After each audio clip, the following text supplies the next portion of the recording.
Hello everyone, welcome to William and the Magic Box. Today on our show, we are going to have a very special guest. Her name is Didi. She's a drag queen who runs a lovely walking tour through New York City. So, let's enjoy the interview. Hello Didi. Hi. Hello, how are you? Good morning. Good morning, good afternoon for me. Oh, of course I did. Wow, you look so beautiful. Oh, thank you, my darling. How are you? Look at you, you look so happy. Wow, I love it. I love I it. love having a happy figure in the morning. Usually my fiance's pretty happy, like a little grouchy sometimes. But let me just turn these down a little bit. Yes, sure. Oh my God, look your dress. Oh wow. Everything. Here's the ensemble. Oh wow, look at these. Hey. A little pink in there, a little pink like Amazing. accents. I love it. Oh wow. I love it. I know, I woke up at 6:30 in the morning to start. Oh, beautiful. Thank you so much for that. I do appreciate that. Thank you so much. Thank you so much too. You're so beautiful to do that to me. Okay, Gigi, so before we start the game, you just tell me a little bit about yourself. Ooh, are we recording? Yeah, you're recording now. Okay, fabulous. Hi, my name is Didi, which is Diamond Didoo. My full name is Diamond Didoo, but Didi's for short since we're friends, and Diamond's our girl's best friend, so Diamonds. So most people just call me Didi. I've been in drag or doing drag for the last 2013, so that's 7 years now. More Right. officially, on and off. I moved to Paris for about 2 years, so it's kind of like I did a few things there. And during that time period in Paris, I started becoming a tour guide there in normal clothes, I guess, boy drag.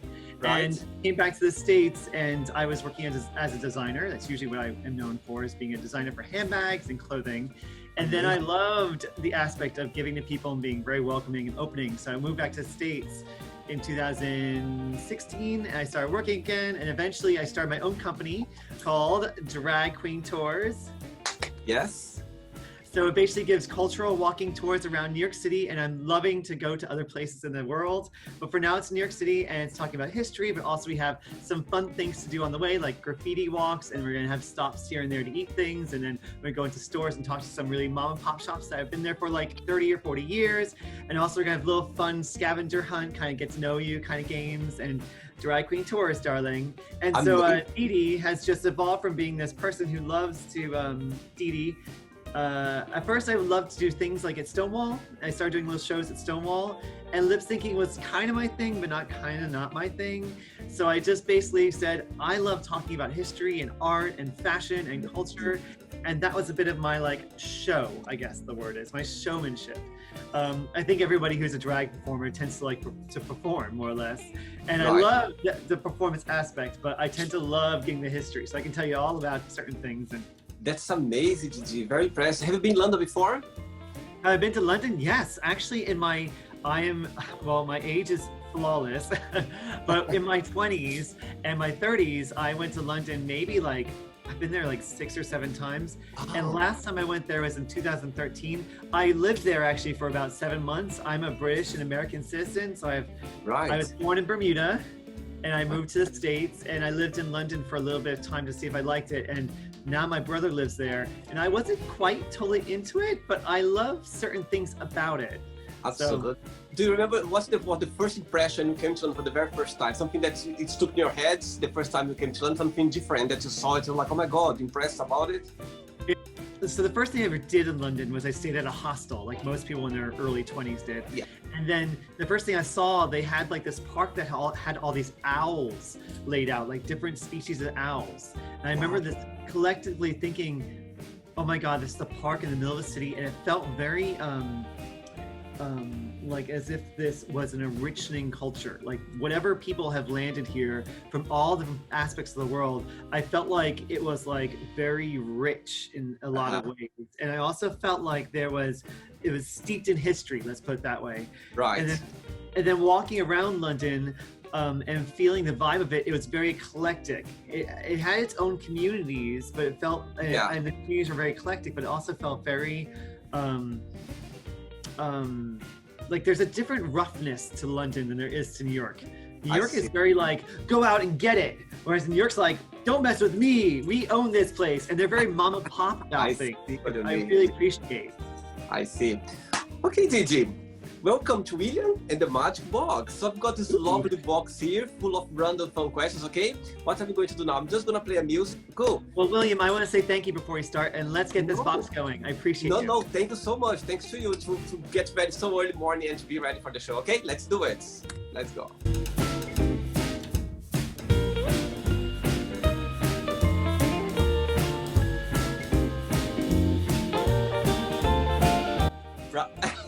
Right. Je connais. Let's put a bit louder so you can. Yeah, let's get the first question. G, ready? Yeah. Right. What scares you the most about your future? Oh, I'm actually engaged right now, so Congratulations. I get a little Thank you. I get a little nervous about being married. I have a little bit of issues with that. That's one thing that scares me, and also,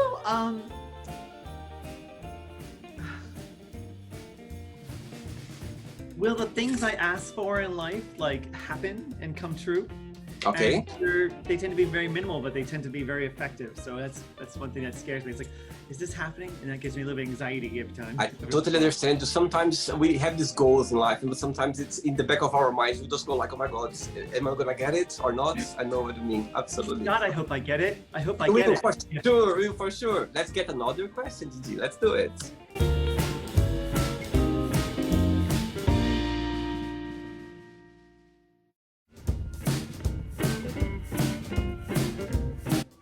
Next question.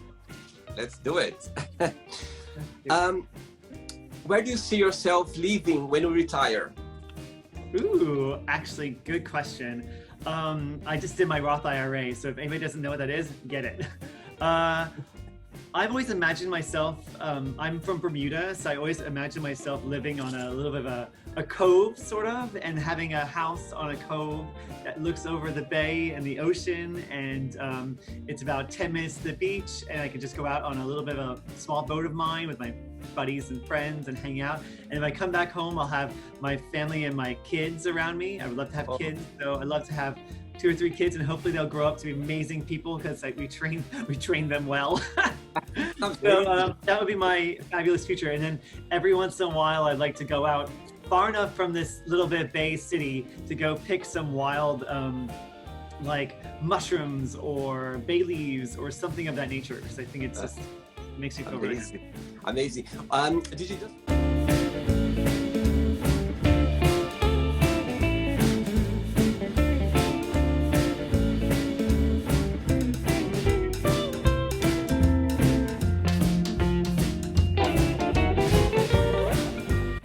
Right, next question is, what have you learned during this epidemic lockdown?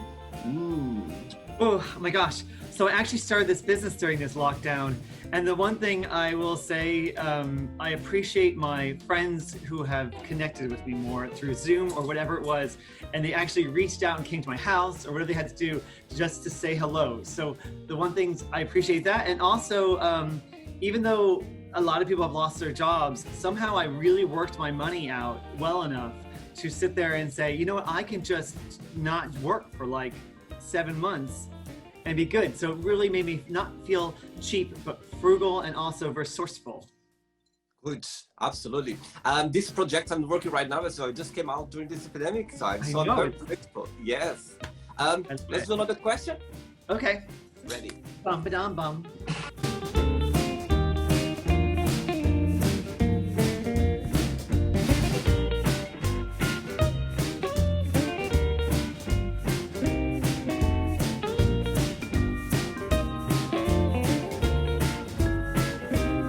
Well, I don't know what you're saying. Love it.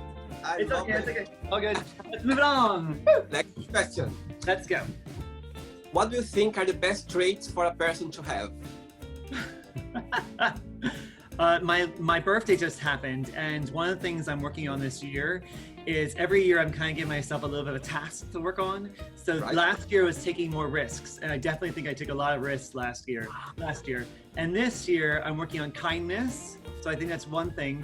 Kindness, compassion is another thing, and Being with someone when you're either on Zoom or in person, really be with them. You don't have to stare them down per se, but just talk to them and then get to know them. And even if it's intimidating and scary and weird to whoever you're talking to, just be like, you know what, we're all here, and that's good. So connecting with people. Amazing. I love that. No, Enjoyed the show so far? Oh, I love it. I think it's great. I love the fact that these are actually a little deeper questions than I thought they would be. It's a whole thing. Make you think a little bit. Let's go for another one. Let's do it, Gigi. Let's listen.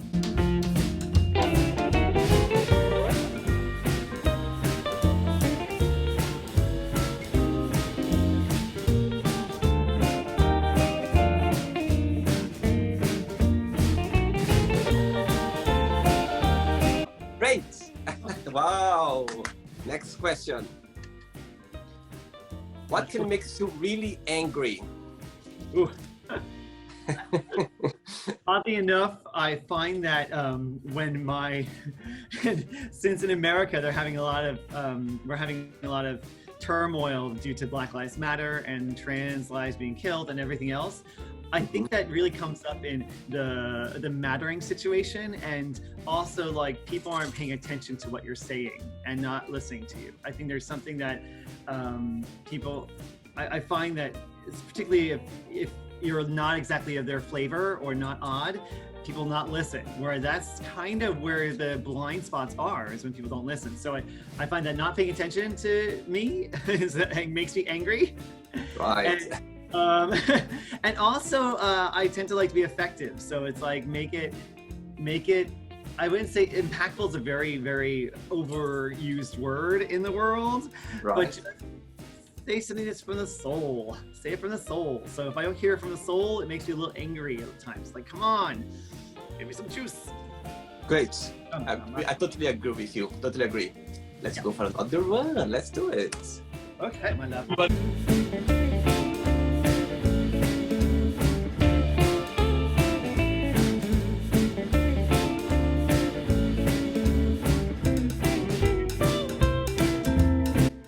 Rock the beat. Hey! What? People love that. Amazing. Thank you, my love.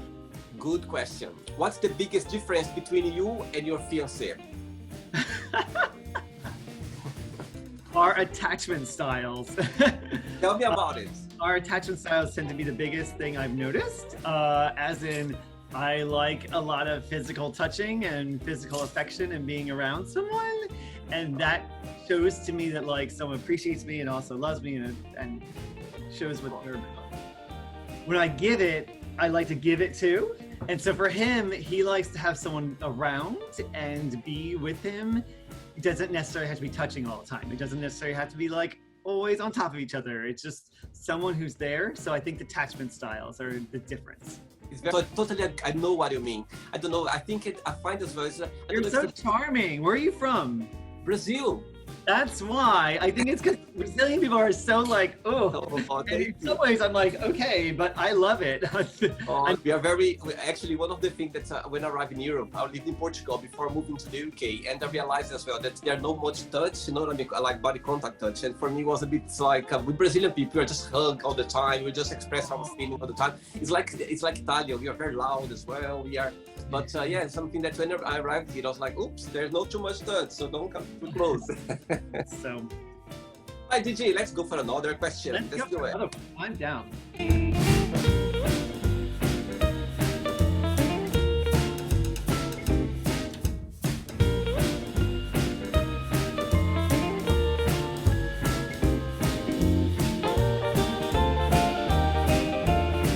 I'm gonna brush my hair. Any more? Yes. What else? Love it. Next question, Gigi. Yes, my darling. Which book had a big influence on you?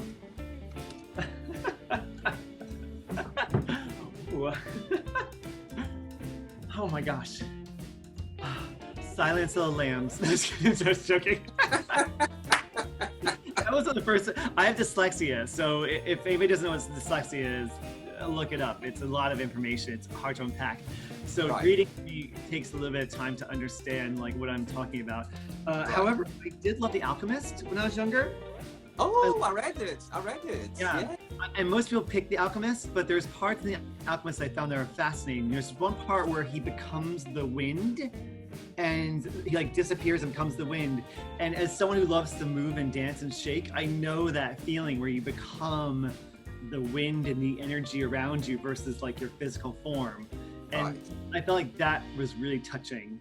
I was like, oh, wow. Are you reading a book right now? Any book right now you're reading? Yes, I am. I'm actually reading about 5 of them. A lot of them have to do with the history of New York City and what goes on there. The one I'm going through right now, though, is Start With Why, which is by Sam Sinek. He's a British American. Yeah, it's like finding out what your why is before your how and your what. And what I found, it really is helpful when I'm talking to people to find out, oh, why am I talking to this person? Why? It's because I want to be welcoming so that everyone feels that they're accepted around me. And that's it. So starting with your why and really working with that and building muscle is quite great. Great. Let's get another one. Let's do it.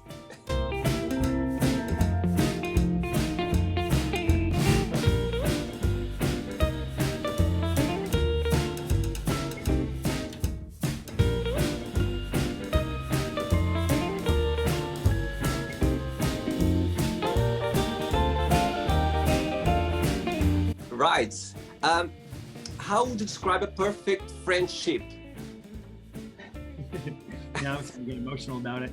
Oh, A perfect friendship to me is someone I can be, well, I'm always honest, but honest about the things that come up in the middle of the night that you're afraid to talk to someone about. right. And also someone who is outside of the minutiae of you, but knows enough about you and knows how you've handled your habits to say, hey, this may work for your favor. Also someone you can see yourself in like 20, 30 years from now, still having a great time with, still having a laugh with. And even if our habits are like kind of crazy, because I always find that this is a very Abraham Hicks thing, that people kind of come and go from your life. Totally, yeah. Even if they're a best buddy, they will come and they'll go, but when they go, they always come back as if they would like that desire to be there. They want that connection of you. And I find it's a great friendship, great friendship. Amazing. What a definition. Wow, that's cool. Is your best friend around you or far away from you? She lives in Brooklyn and I live in Queens. And I also have a friend who lives in the Bronx too, and I live in Queens. So It's all around. yeah, you know, I don't have anyone in Manhattan yet, so. Right. Okay, Didi, let's get another question. Let's do All it. right.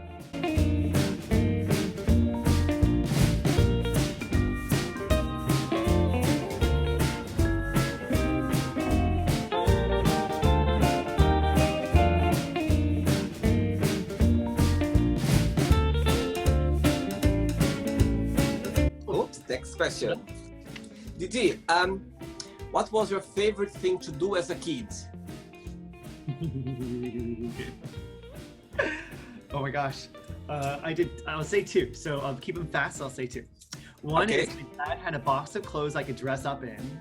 And that was really fabulous. So it was my secret kind of like, I would pull out this box of clothes and just put on wigs and hats and hair and whatever and pretend like I was in a fantasy world as if I was in, not Harry Potter, but like almost like I am a warlord or a magician or a Right. sorcerer or something of that nature.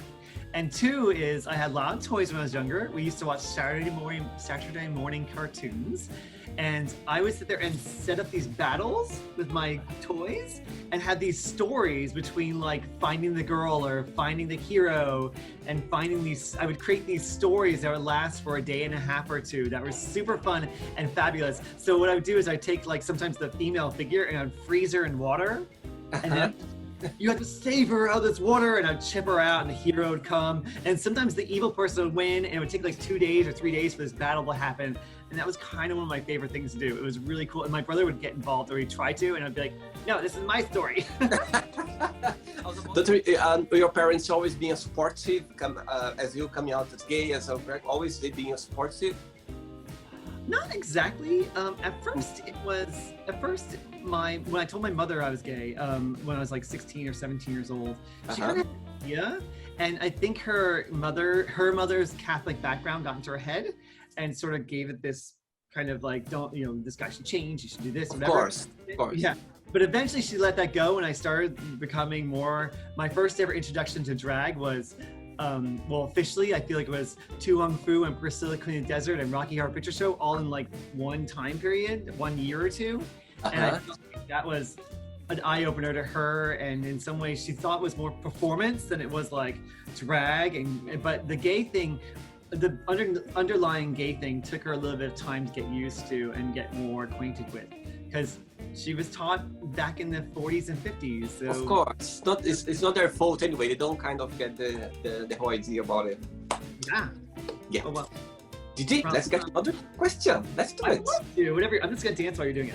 Please.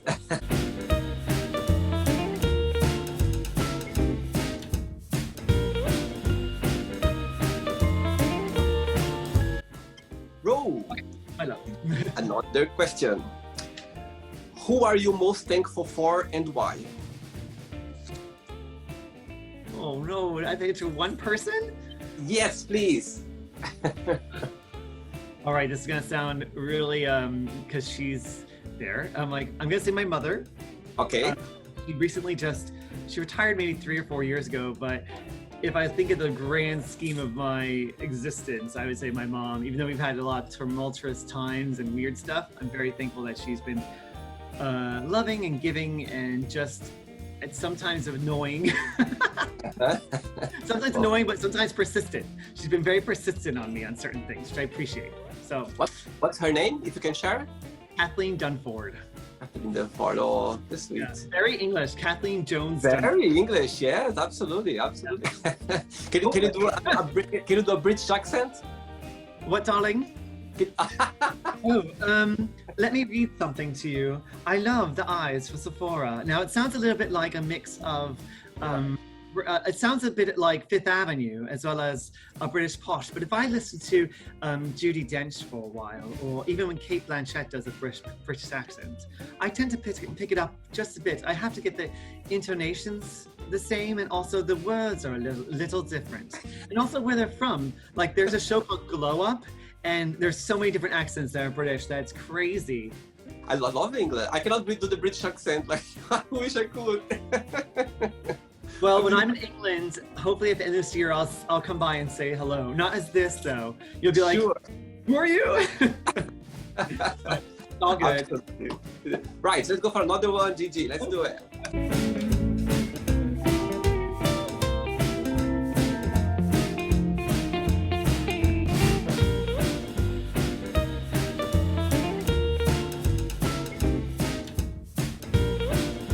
Okay. Right, next question. Just before the next question, tell me a little bit more about the New York drag queens. It's like a tour that you go around with different other people as well, or?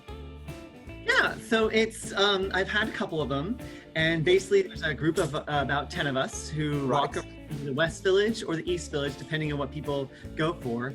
And at first we start off with a bit of history and the context of New York City. The New York City's context is we are not a nation of Westerners that started this. The people who started here were Native Americans or Native tribes, whichever one people want to say about it.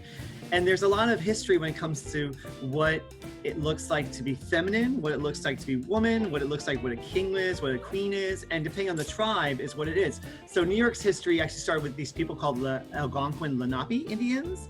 And they actually didn't think of sex in the way that we think of sex. They didn't think of queens and kings, but they were a very matriarchal society. Their lineage passed down from women. So if you think about it, like drag queens, how women passing down through the generations. So a lot of the history I talk about is drag history. There's also gay history, but then we stop off at places like Stonewall and Christopher Street Park, and we also stop and get ice cream here and there, and we also go to a bar and we have a chat, and I have some fun little activities people can do, like singing along and lip syncing. Right. And then and at the end it feels like a really joyful little walking cultural tour with extra. All right, next question, Gigi. Would you ever get a tattoo or not? Do you have any tattoo? I do not have any tattoos. Neither. something speaks to me, I will. I have a friend who's a tattoo artist in Taiwan, and she does the tapping tattoos where you tap it into someone. Oh wow. And it's really like tribal and spiritual. So if I get a tattoo, it'll probably be a spiritual tattoo in some way. I'm not sure what that will be. The spirit will have to speak to me. Spirit will have to speak to me in some way. Like using it. 3 questions left, G. 3 questions left. You ready? I do. We're gonna get there. Let's do it. Whatever you want to do. Well, let's go.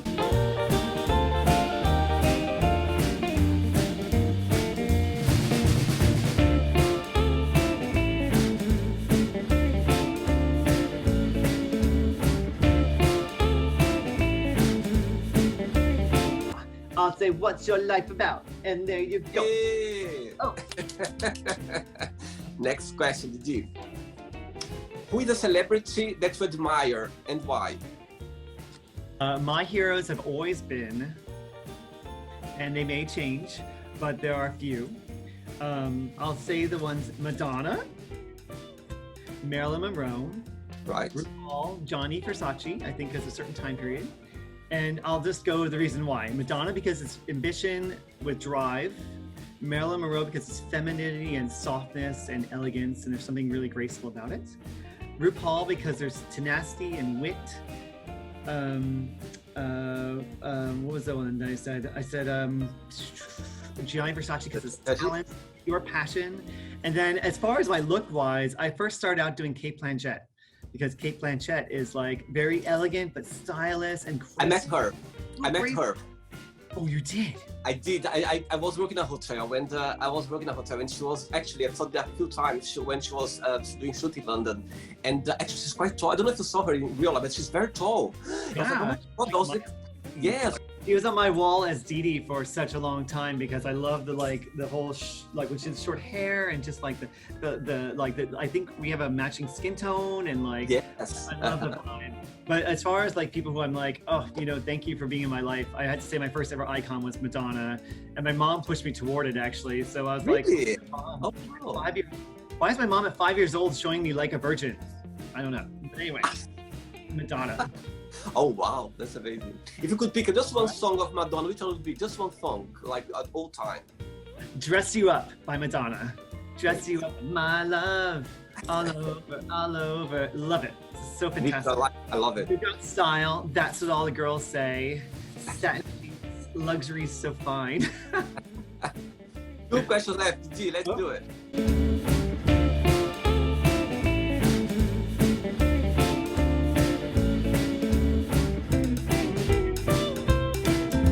Right, next question. All right, my love. What's going on? Let's do it. Question is, what do you consider most romantic? When someone laughs with you, I think that's the most romantic thing ever. When we have a laugh about something together, and it's quite like it's a little sexy and fun, that feels really romantic. And that could be translated sometimes to a lover or someone more intimate. But I think that when it's someone you really care about and you know that you're gonna continue having laughs with this person for a while, that feels really super duper. And even just that like you laugh and you kiss and then you have a little tickle touch. Oh, so divine. I totally agree with you. Amazing. Didi, I've got the last question now. Let's do it. All right, let's shake it down.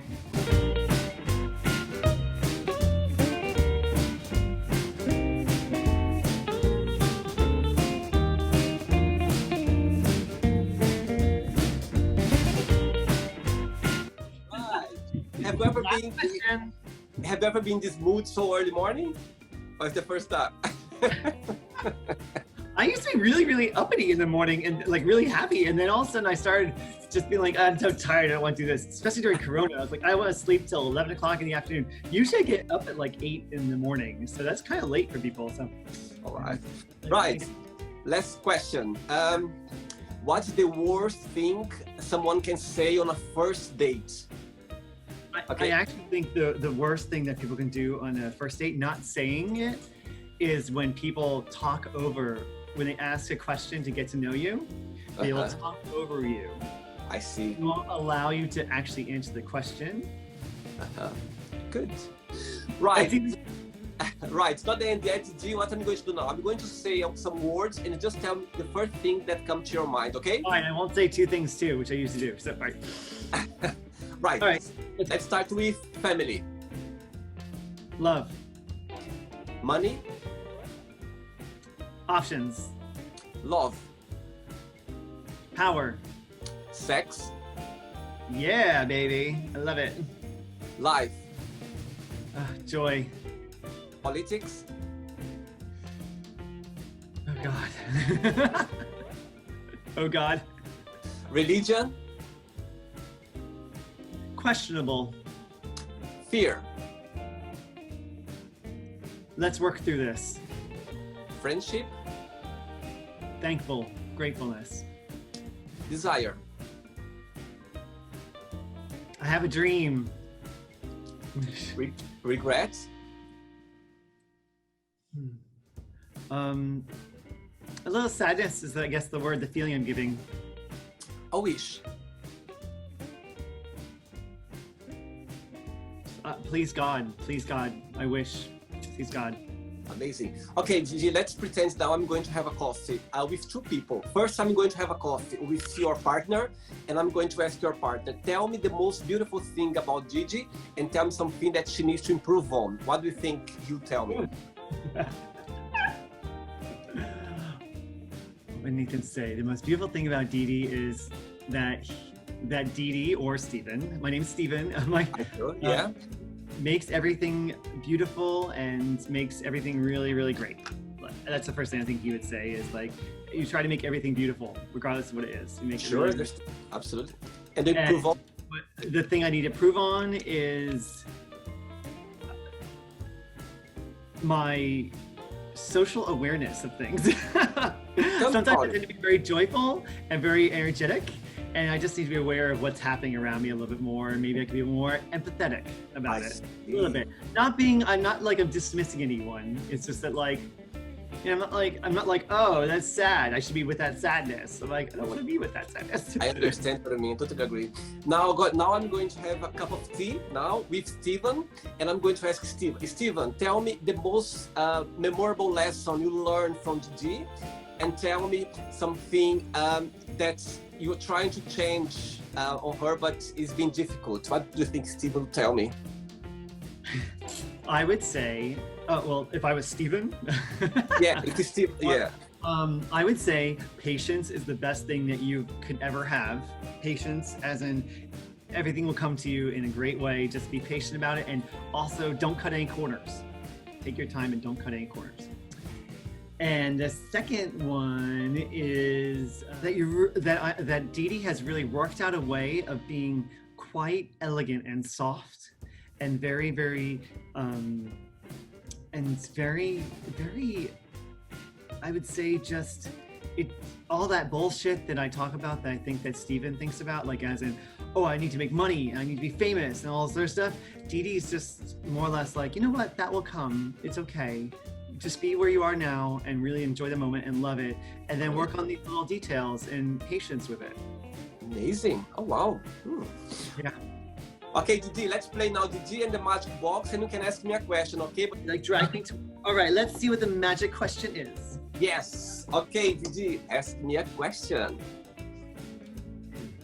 Since you are an immigrant in London, what is one of the biggest learning curves that you had to find living in a culture that's not your own, that really has helped you and supported you to move you in this direction? I totally agree. Good question, actually. I believe, as I was telling you before, I think where I come from, our culture is more kind of warm, and we have one thing in Brazil. We say in Brazil, like, where can you sleep one, can you sleep two? Where can you eat three, can you eat four? I don't know if it makes sense, but we are very kind of, and being in England, what I learned the most is like being straightforward.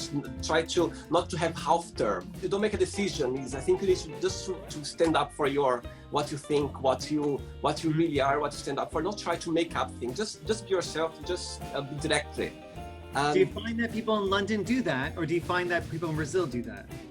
I think people in London, they are like that, I believe. You're going to stand up for what their vision is and stand up Yes, yeah. The Brazilian people, we do, but as I said to you, we find a way to kind of being more to hide it or not to show off like this direct way of see things. I believe the British people, they are very direct, straightforward. They say what they think.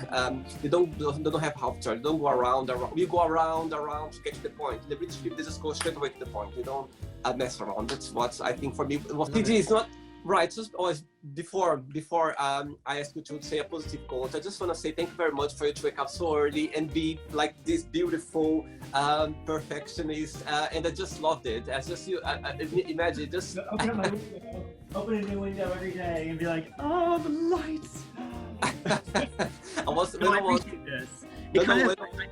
I feel like this busted my butt. It was 6:30 when I woke up this morning, and I was like, let's make this happen, and that's all I thought about. But also, like, I was very quiet about it, which tends to, not everybody's quiet about something. So I mean, I have all these rantles and stuff like that on me. But absolutely. I like the fact that it felt very cathartic and very loving. So thank you. No, but I do appreciate. Thank you so much for doing that.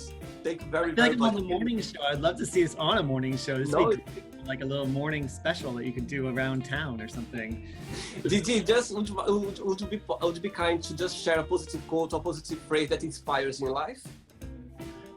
I've always stuck to the one thing that I think I learned when watching Rocky Horror Picture Show is don't dream it, be it.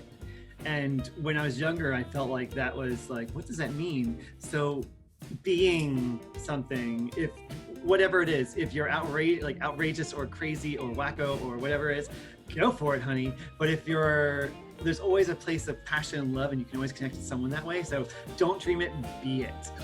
Amazing. Gigi, it's been a pleasure. So thank you. Okay? All the best for you. Have a lovely day, okay? I'll see you when I come to London. Drag Queen Tours will come to London eventually, I know. Yes. So, and have a lovely day, okay? Thank you, my love. Take care. Bye-bye. Right. So, did you like the show? Don't forget to give a like, to share it, and also don't forget to subscribe to the channel. And if you'd like to be part of the show as well, first, subscribe to our channel, and after that, just go to our website, www.williamandthemagicbox.com, and send us a request saying why you'd like to be part of the show. And I see you there. Bye bye, see you next time.